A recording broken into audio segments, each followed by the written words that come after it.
Hi friends, మా బాబు goal చేస్తా ఉన్నాడు గోబీ మంచూరియా చేయమని చెప్పి. నాకు రాదన్నా వినకుండా గోల్ చేస్తుంటే సరే అని క్యాలీఫ్లవర్ తీసుకొచ్చి పెద్ద ముక్కలుగా చేసుకున్నాను.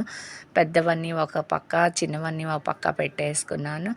ఫస్ట్ వాటర్ బాగా వేడెక్కాక పెద్ద ముక్కలన్నీ వేసేసి 70% బాయిల్ చేసి పక్కన పెట్టేసుకున్నాను. తర్వాత చల్లనీళ్ళలో ఆ బాయిల్ చేసి తీసేసి ముక్కలు 2 టేబుల్ స్పూన్స్ మైదా, 2 టేబుల్ స్పూన్స్ కార్న్ పౌడర్ వేసేసాను. బాగా కలుపుకొని చిదరిపోకుండా కలుపుకున్నాను.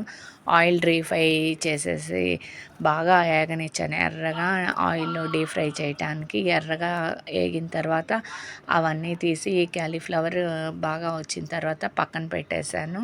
తర్వాత ఒక కడాయిలోకి ఇంకొద్దిగా నూనె తీసుకొని సన్నగా తరిగిన ఆనియన్స్, సన్నగా తరిగిన వెల్లుల్లిపాయలు, పచ్చిమిరపకాయలు వేసుకోవాలి. రవంత ఉప్పు, కొద్దిగా కారము, ధనియాల పౌడరు, జీలకర్ర పౌడర్ కూడా వేసుకోవచ్చు. మిరప ఇత్తనాలు వేసుకున్నాను ఫ్రెండ్స్, నా దగ్గర ఒరిగానో లేక.